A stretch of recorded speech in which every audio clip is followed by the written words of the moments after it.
अपनी अनंत किरणें बाहें सा पसारे, अपनी अनंत किरणें बाहें सा पसारे, गुण शक्तियों की माला हमारे गले में डारे। बाबा तुम हमारे ओ बाबा प्यारे प्यारे।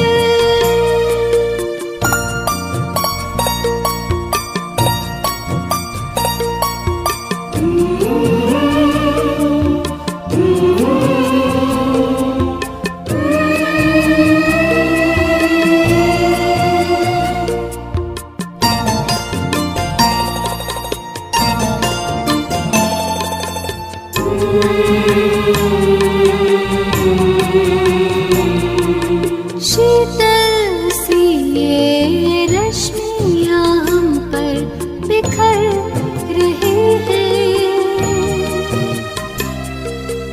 आनंद की फुहारें प्रतिपल बरस रही हैं। शीतल सी ये रश्मियाँ हम पर बिखर रही हैं, आनंद की फुहारें प्रतिपल बरस रही हैं। अनुभूतियों में रंगे रूहानी ये इशारे। बाबा तुम हमारे ओ बाबा प्यारे प्यारे।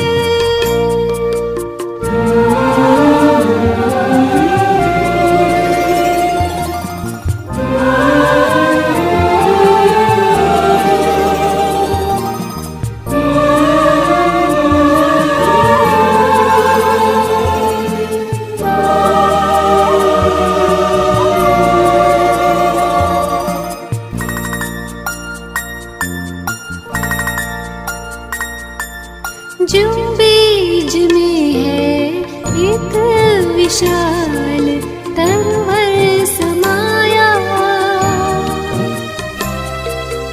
तुम में होकर लवलीन तुम सा स्वरूप पाया।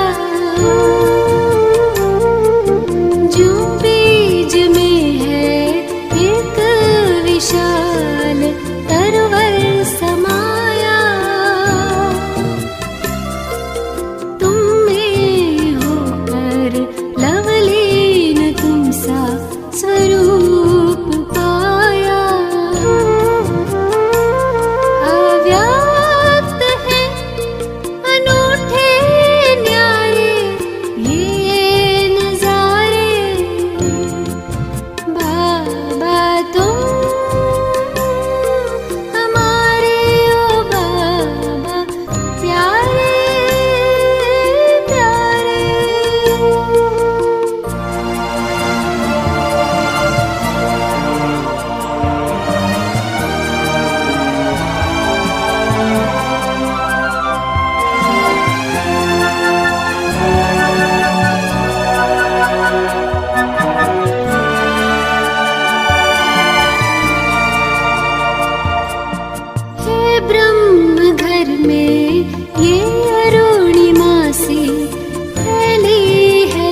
शाश्वत है शांति सुख की छटा निराली।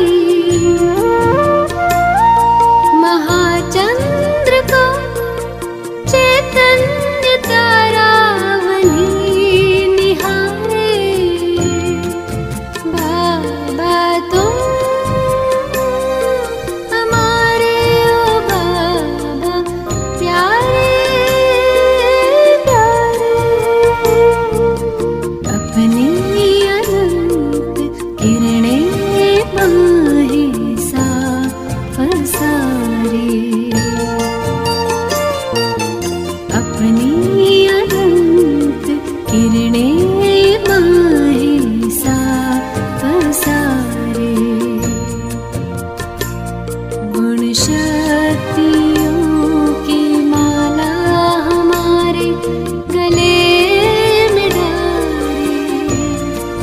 बाबा तुम हमारे ओ बाबा प्यारे प्यारे। तुम हमारे ओ बाबा प्यारे प्यारे।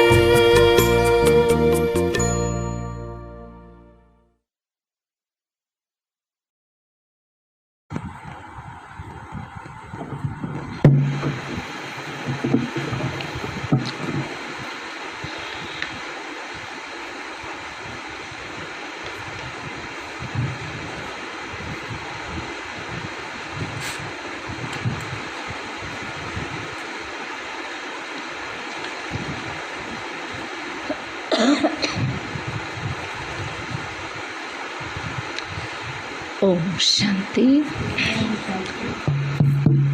ओम शांति। ओम शांति।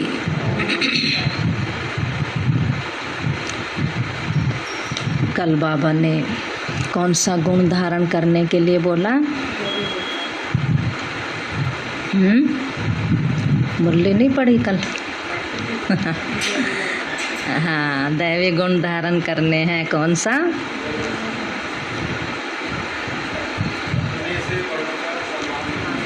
अपने से बड़ों का सम्मान करना है। और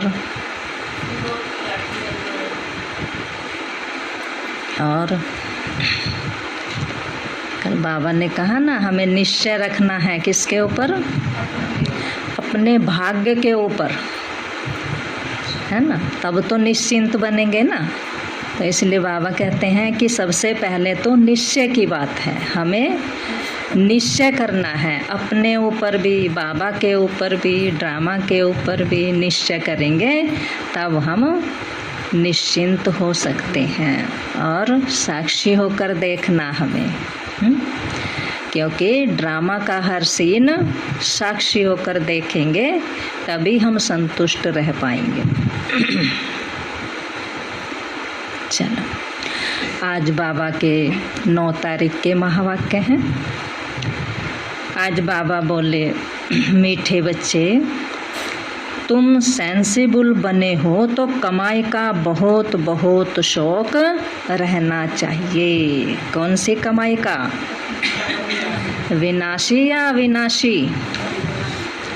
अविनाशी कमाई जो कभी खत्म ना हो। मीठे बच्चे, तुम सेंसिबल बने हो तो कमाई का बहुत बहुत शौक रहना चाहिए। धंधे आदि से भी समय निकाल बाप को याद करो तो बहुत कमाई होती रहेगी।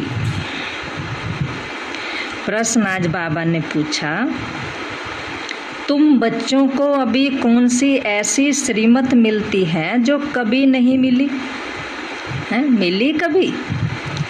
किसी ने दी है ऐसी श्रीमत? हम हर जगह जाते थे, गुरुओं के पास, सत्संगों में, कथा कीर्तन में, भजनों में, लेकिन कभी ऐसी श्रीमत हमें दी नहीं किसी ने भी। तो बाबा बोले, तुम बच्चों को अभी कौन सी ऐसी श्रीमत मिलती है जो कभी नहीं मिली? बाबा कहते, तुम्हें इस समय बाप श्रीमत देते हैं, मीठे मीठे बच्चे, सवेरे सवेरे उठकर बाप की याद में बैठो। उठते हैं ना बाबा को सुबह सुबह, गुड मॉर्निंग बाबा करते हैं सुबह सुबह आके, सुनाई आती है सबको, उठते हैं ना। तो बाबा ने कहा मीठे बच्चे सवेरे सवेरे उठकर बाप की याद में बैठो तो पूरा वर्षा मिलेगा। दूसरा पॉइंट, ग्रस्त व्यवहार में रहते कमल फूल समान रहो। ऐसी श्रीमत दूसरे सत्संगों में कभी नहीं मिल सकती। उन सत्संगों में बाप और वर्षे की बात तो है नहीं ना। दूसरे सत्संगों में तो कोई कहता ही नहीं तुम्हें स्वर्ग की बादशाही मिलेगी।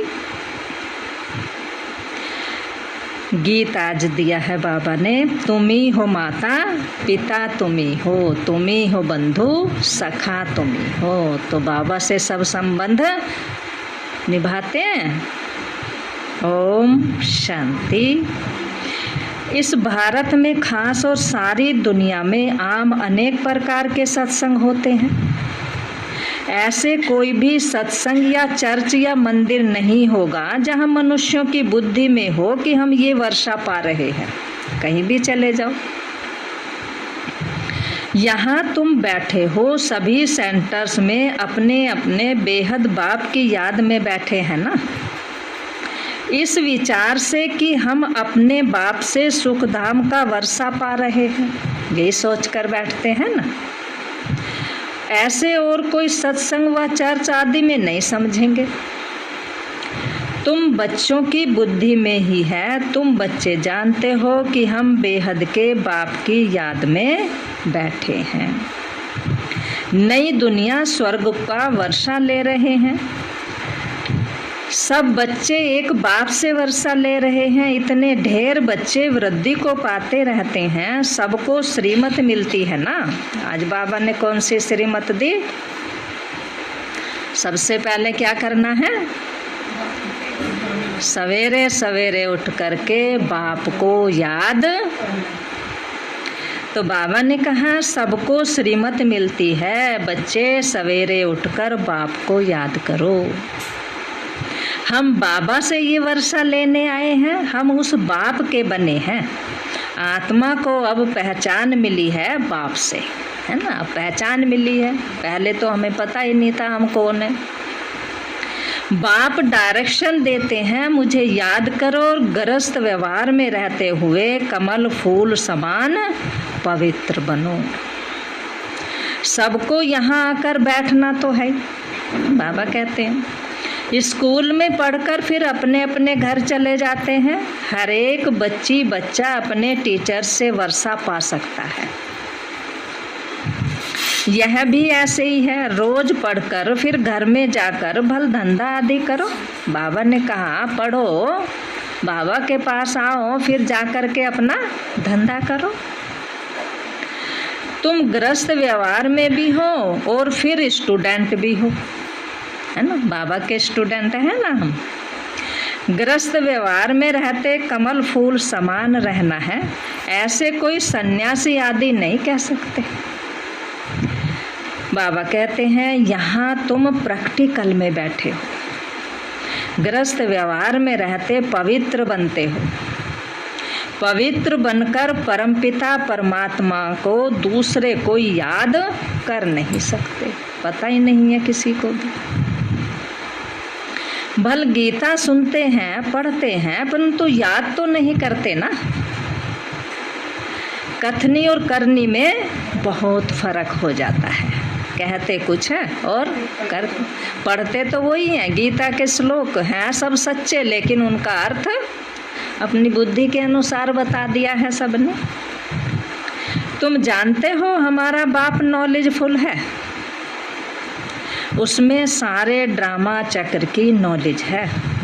अभी हमको भी नॉलेज मिल रही है। ये चक्र बड़ा अच्छा है। बाबा ने कहा ये सृष्टि चक्र बहुत अच्छा है समझाने के लिए। यह पुरुषोत्तम युग होने के कारण तुम्हारा ये जन्म भी पुरुषोत्तम है। पुरुषों में भी उत्तम से भी उत्तम। उत्तम से भी उत्तम कौन है? देवी देवता है। तो बाबा ने कहा ये पुरुषोत्तम है, एक्स्ट्रा मास होता है। तुम बच्चे जानते हो कि हम बरोबर बाप से पुरुषोत्तम बन रहे हैं, मर्यादा पुरुषोत्तम हम फिर से बन रहे हैं। फिर 84 का चक्र खाया, ये बुद्धि में ज्ञान है ना। बाबा ने कहा कि 5000 वर्ष पहले भी हमने ये ज्ञान सुना था, 84 के चक्र में आए, अब फिर ये ज्ञान मिला है। भूल गए थे ना इस ज्ञान को, फिर ये ज्ञान मिला है, अब बुद्धि में आया है। और कोई सत्संग में ये नहीं समझाते। तुम समझते हो हमको यह बनना है, बनाने वाला तो एक बाप है। इन लक्ष्मी नारायण के चित्र पर तुम अच्छी रीति समझा सकते हो। बरोबर ब्रह्मा द्वारा योग बल से इन्होंने यह पद पाया। किन्होंने? लक्ष्मी नारायण ने। ऐसे बुद्धि में इमर्ज करना चाहिए, ऐसे ऐसे पॉइंट हमारी बुद्धि में रहने चाहिए, याद रखने चाहिए। ब्रह्मा सरस्वती लक्ष्मी नारायण के 2 रूप भी दिखाए हैं। तो ब्रह्मा सरस्वती फिर प्रजा भी दिखानी पड़े। हर एक बात पर अच्छी रीति विचार करना चाहिए। बाप कहते हैं बस एक ही बात कहते हैं बाबा, तो मुझे याद करो। ब्रह्मा को भी कहते हैं मुझे याद करो, है ना। बाबा भी तो कहता है ना कि मैं भी तो इनको याद करता हूँ। तो बाबा ने कहा मुझे याद करो, ब्रह्मा को भी कहते हैं मुझे याद करो, तो ये बनेंगे, तब लक्ष्मी नारायण बन सकते हैं। गोया ब्रह्मा मुख वंशावली सबको कहा मुझे याद करो, कैसे याद करना है ये भी बुद्धि में है। ये भी बाबा ने समझाया कि कैसे याद करना है। चित्र भी सामने रखे हैं, इन पर समझाना तो बड़ा सहज है। बाप का परिचय देना है, प्रदर्शनी में भी इस पर समझाओ। यह निश्चय बैठता है कि बरोबर यह सबका बेहद का बाप है ये निश्चय। बाबा पूछ रहे हैं निश्चय बैठता है सबको कि वो हमारा बेहद का बाप है। इस हिसाब से हम बेहद का वर्षा मिलना चाहिए, तो वर्षा भी तो कैसा मिलेगा? फिर बेहद का मिलेगा ना। हम निराकारी आत्माएं तो भाई भाई हैं, जब साकार में आए तो भाई बहन बने, है ना। बाबा ने कहा जब साकार में आए तो भाई बहन बने शरीर के द्वारा, तब पढ़ सके, भाई बहन बनेंगे ही ब्रह्मा के बच्चे। वर्षा बाप से मिलता है, यह बुद्धि में बिठाना है। कोई को भी समझाओ, पहले बाप का परिचय दो। बाबा ने कहा पहले बाप का परिचय दो, तुम्हारा बाप कौन है। हम ब्रदरहुड हैं, भाई भाई हैं, सर्वव्यापी कहने से तो फिर क्या हो गया? फादरहुड हो गए। तेरे में भी भगवान, मेरे में भी भगवान, तू भी भगवान, मैं भी भगवान, तो सब क्या हो गए? फिर तो बाप बाप बन गए सब। तो फादरहुड को वर्षा कहाँ से मिलेगा? वर्षा तो बाप से मिलता है। तो बाबा कहते हैं फादर फादर कहते गिरते आए हैं, वर्षा तो कुछ भी है नहीं। अभी ब्रदरहुड समझने से ही वर्षा मिलेगा ना, भाई भाई समझने से ही तो वर्षा मिलेगा बाप से। तो उस पर अच्छी रीति समझाने से बुद्धि में जो अष्ट देवताएं आदि बैठे हुए हैं वह सब निकल जाएंगे। बोलो 2 बाप हैं तुम्हारे। बाबा कहते हैं रूहानी बाप जिससे सर्व की सद्गति होती है, वही सुख शांति का वर्षा देते हैं, सब सुखी हो जाते हैं। उनको कहा जाता है हेवनली गॉड फादर, है ना। बाबा क्या करने आए हैं? स्वर्ग की स्थापना करने आए हैं। स्वर्ग रचने वाला है ना, पहले बाप का प्रभाव बुद्धि में बिठाना चाहिए। यह है आत्माओं का बेहद का बाप। उनको ही पतित पावन कहते हैं। तुम आत्मा परमपिता परमात्मा के बच्चे हो। यह निश्चय पक्का करो। आज बाबा निश्चय के ऊपर चला रहे हैं पूरी मुट्ठी। मूल बात पहले यह बुद्धि में बिठानी है, यह समझे तब खुशी का पारा चढ़े। बाबा कहते हैं कहें कि हम बाप को याद जरूर करेंगे, हमको निश्चय होता है। हम बाप को याद कर विश्व का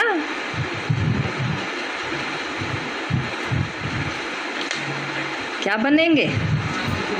मालिक बनेंगे। हैं? पारा चढ़ा रहना चाहिए, जोर से आवाज निकलनी चाहिए। है?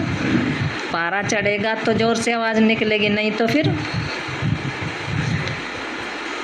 तो बाबा कहते हैं बहुत खुशी रहेगी अगर ये निश्चय होगा, तो बहुत खुशी रहेगी। समझदार होगा और बुद्धि में पूरा निश्चय होगा तो कहेगा ऐसा बेहद का बाप जो दादा में आता है, पहले तो उनसे मिले, दादा से मिले पहले तो, जिसमें वो आते हैं। शिव बाबा ब्रह्मा द्वारा ही हमसे बात कर सकेंगे ना। तुम आत्मा तो उनसे मिली नहीं हो तो याद कैसे करोगे? बाबा समझाने के लिए कह रहे। बच्चे अडॉप्ट हों तो याद पड़े ना, तो अडॉप्ट ही नहीं होंगे तो याद कैसे पड़ेंगे? पहले उनका बनो तो सही, पहले बाप को पहचानो तो सही, उनका बनो तो सही।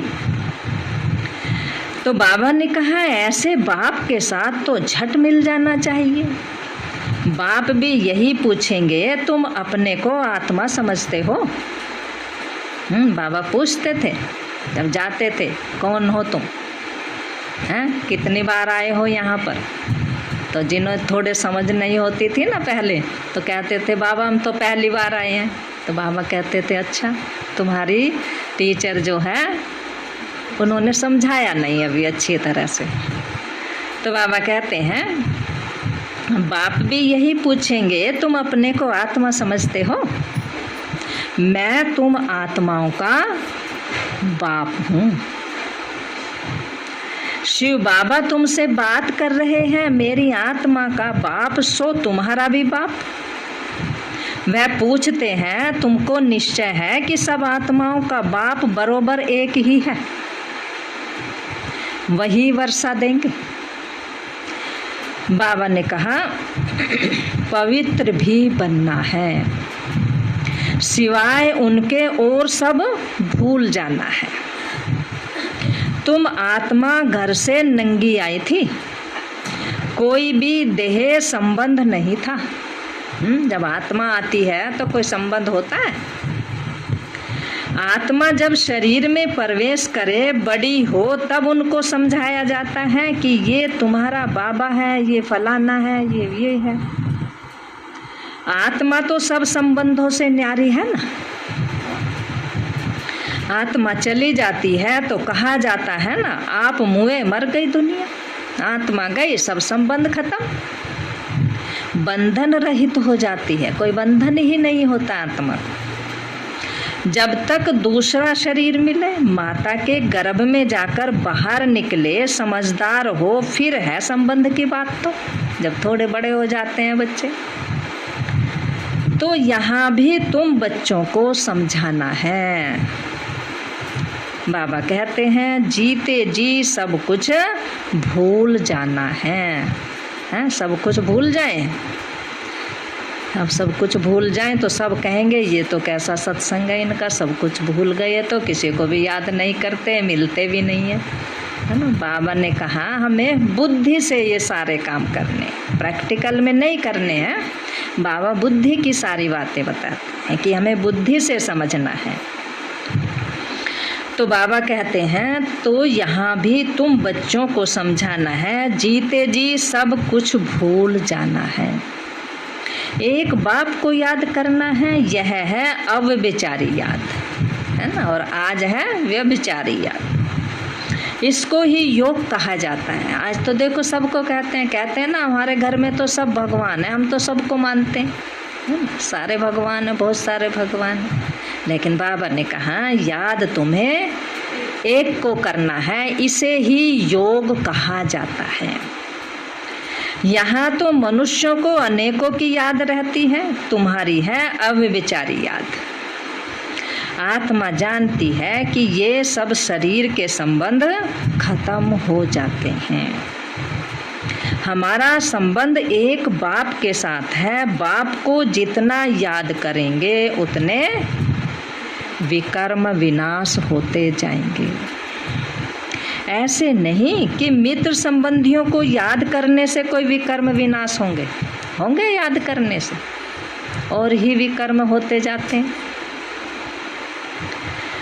तो बाबा कहते हैं नहीं, विकर्म तब बनेंगे जब ऐसा कोई रॉन्ग कर्म करेंगे, गलत कर्म करेंगे तो विकर्म बनेंगे हमारे। यह युक्ति है पाप कटने की। बाकी संबंध आदि तो यह जरूर होगा, एक बाप को याद करने से विकर्म विनाश होते हैं। बाबा कहते हैं यह युक्ति है पाप कटने की। बाबा ने कहा शरीर निर्वाह अर्थ धंधा आदि सब करो, परंतु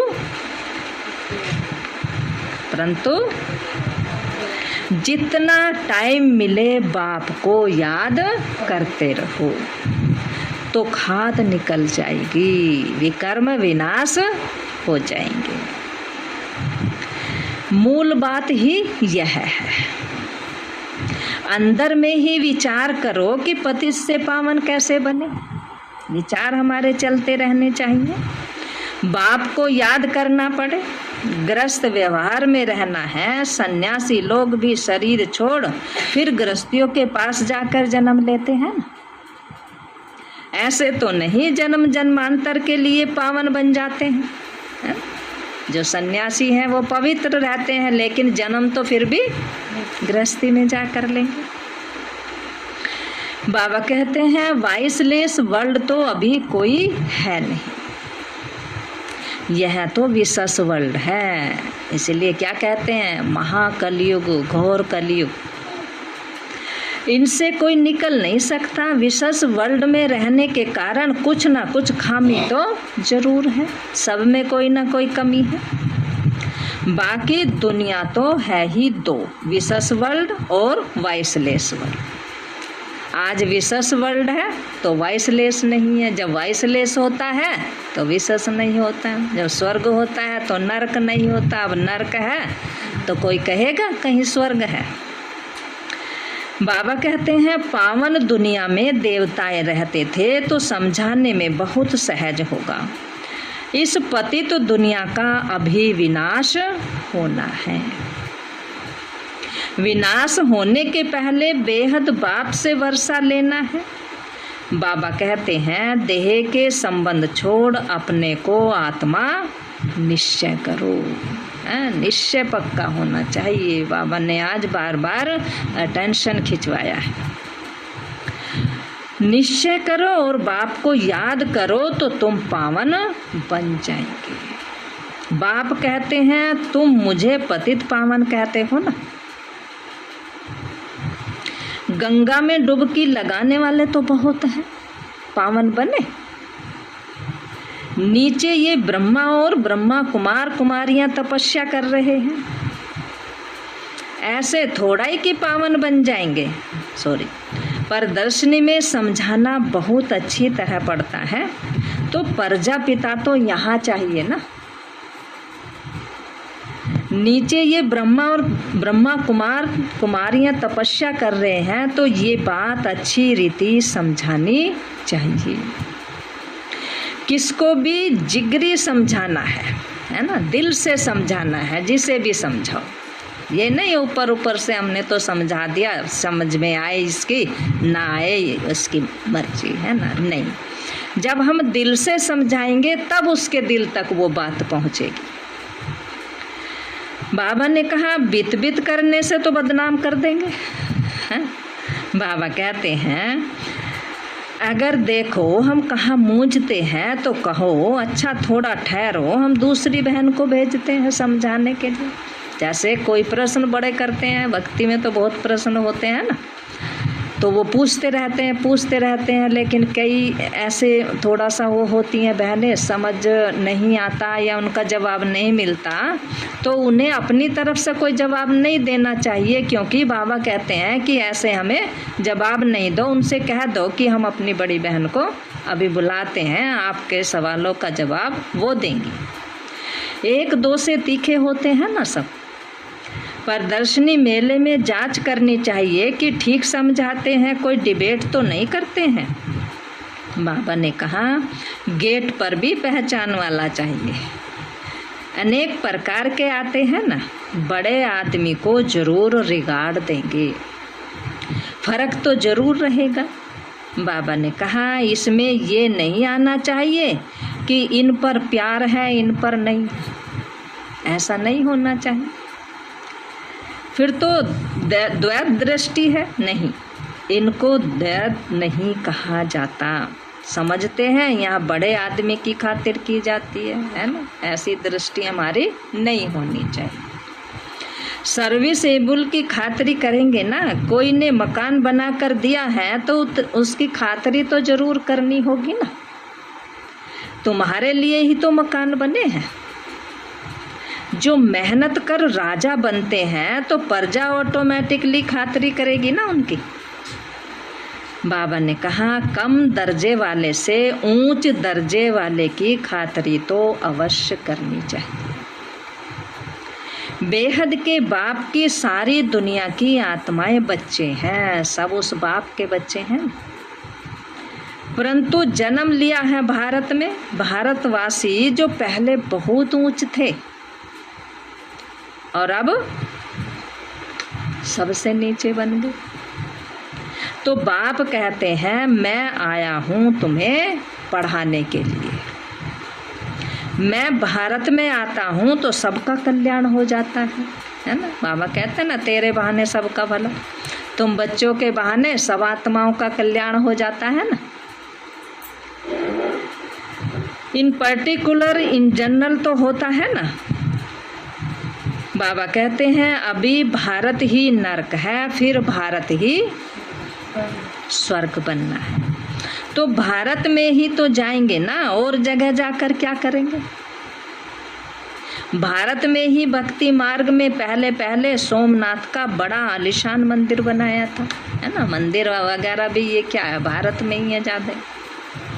जैसे चर्च बड़े से बड़ा विलायत में बनाएंगे, क्योंकि पोप की ली हुई राजाई है ना। सब चर्च एक जैसा नहीं होता, नंबरवार तो होंगे ना, कोई बहुत अच्छा बड़ा होगा, फिर छोटे छोटे भी होते हैं। सोमनाथ का मंदिर कितना हीरे जवाहरों से तो भरपूर था, लेकिन क्या हुआ, मुसलमान आदि लूट कर ले गए, गजनबी ने लूट लिया। बहुत धनवान थे, मंदिर इतना आलीशान बनाया, तो उस समय भी राजाएं कितने धनवान होंगे, जिन्होंने मंदिर में ही इतना हीरे जवाहरात लगा दिया, तो उनके पास कितना होगा। चर्च से क्या लूटेंगे। मनुष्य धन के पिछाड़ी पड़ते हैं ना। मोहम्मद गजनवी कितना ले गए, फिर अंग्रेज आए, वह भी यहाँ से धन भेजते गए, भारत से कितना धन चला गया, बहुत धन ले गए। बाबा कहते हैं अब वह धन तुमको वापस मिल रहा है ना। आज कहते हैं ना दूसरे देशों से इतना पैसा आ रहा, उन्होंने इतना दिया, तो ये क्या है, उन्होंने तो नहीं पता ना जिनको दे रहे हैं, लेकिन बाबा हमें समझाते हैं कि वो धन वापस तो भारत में ही आना है ना। करोड़ों रुपया देते हैं, यह समय आने पर मिल रहा है, हिसाब ना मिले तो आई विल कैसे चले। फिर बाप समझाते हैं ये ड्रामा कैसे बना हुआ है। बाबा ने कहा देखो ड्रामा कैसे बना हुआ, पहले ले गए अब वापस दे रहे।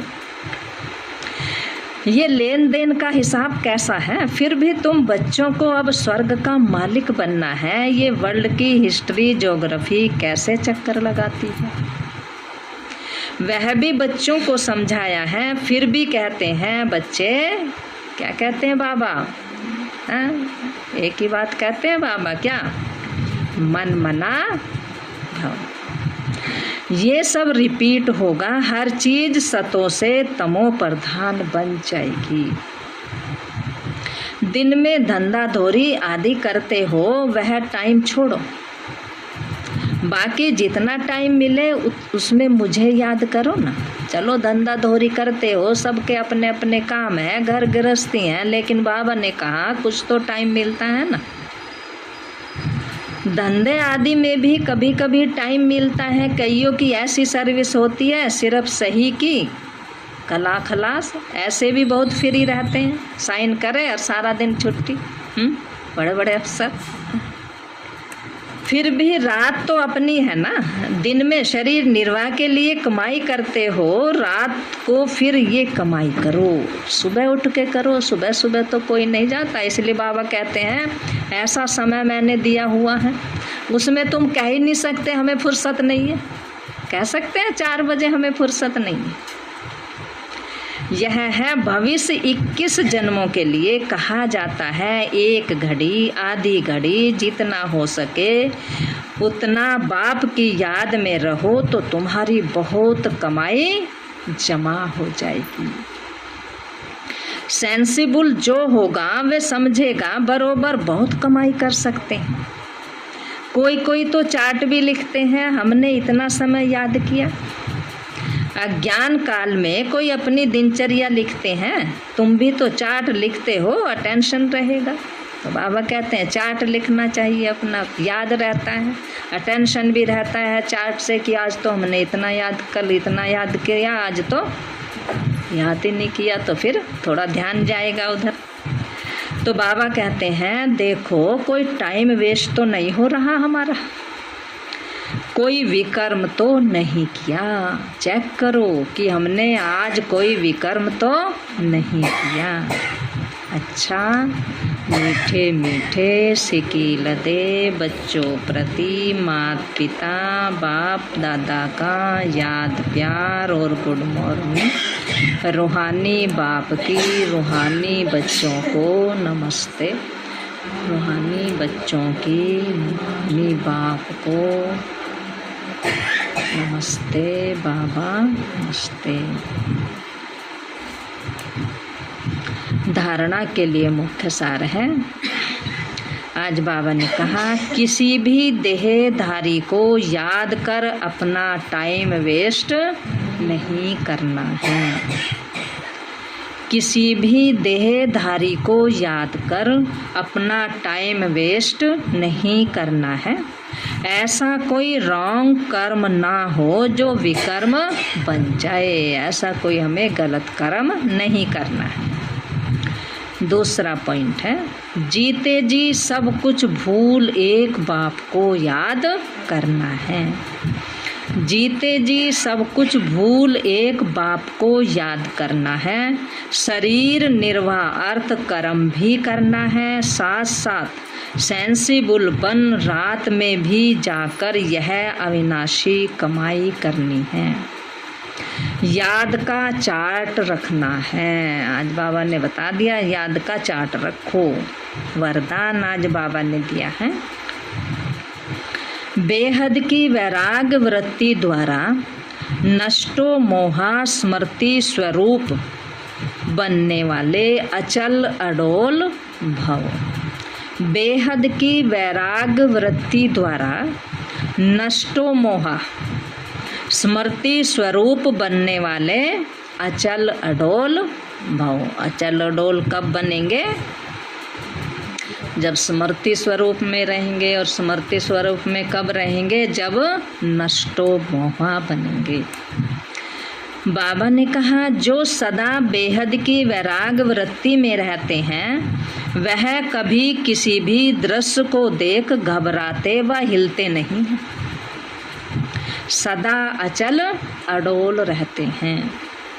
क्योंकि बेहद की वैराग वृत्ति से नष्टो मोहा स्मृति स्वरूप बन जाते हैं। अगर थोड़ा बहुत कुछ देखकर अंश मात्र भी हलचल होती है या मोह उत्पन्न होता है तो अंगद के समान अचल अडोल नहीं कहेंगे।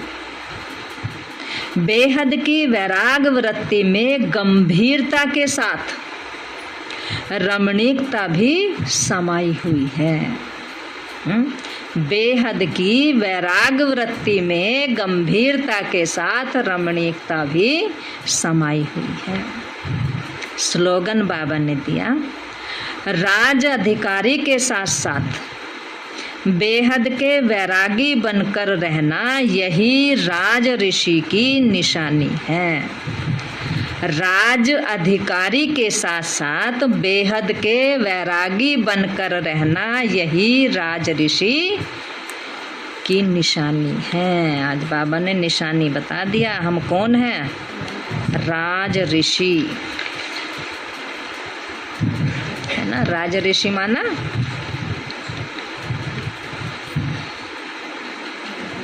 राज ऋषि माना ऋषि माना पवित्र, राज माना इस समय हम अपनी कर्म इंद्रियों पर राज करने वाले पवित्र आत्माएं हैं। इसलिए बाबा ने हमारा टाइटल दिया है, तुम राज ऋषि हो। आज बाबा ने कहा, मीठे बच्चे तुम सेंसिबल बने हो तो कमाई का बहुत बहुत शौक होना चाहिए। धंधे आदि से भी समय निकाल बाप को याद करो तो कमाई होती रहेगी।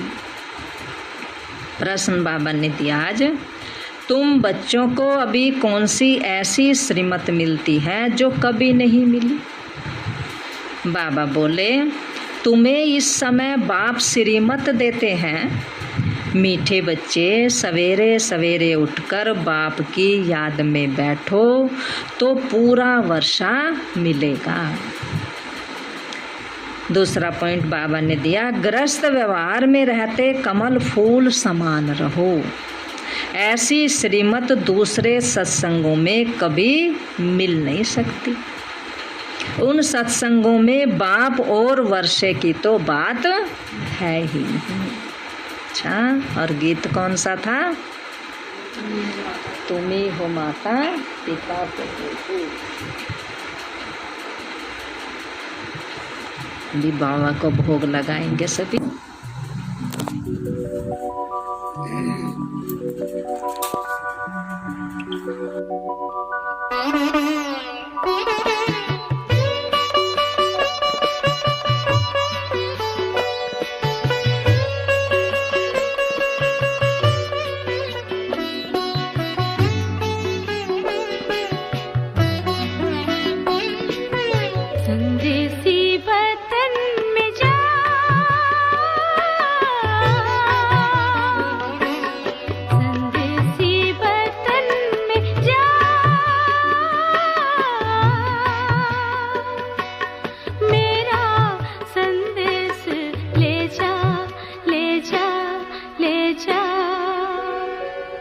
संदेसी बदन में जा,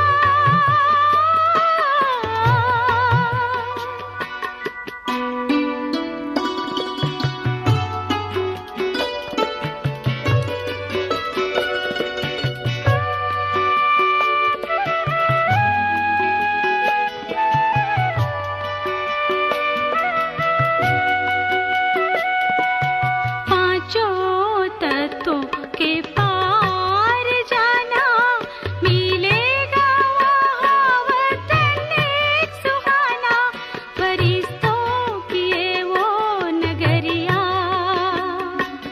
बाबा जहाँ है हमारे प्यारे प्यारे प्यारे। संदेसी वतन में जा,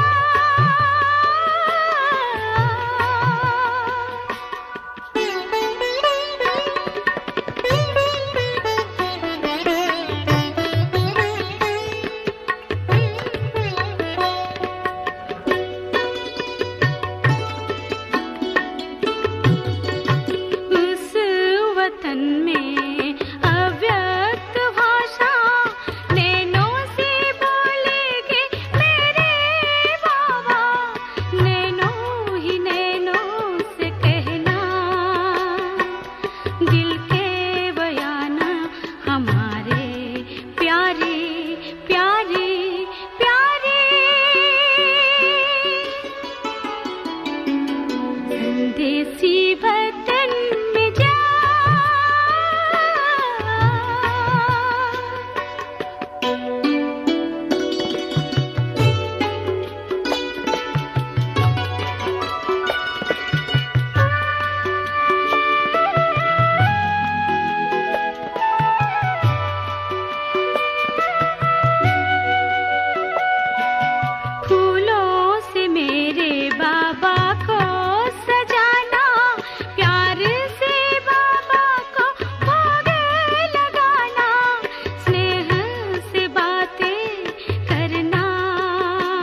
संदेसी वतन में जा,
वतन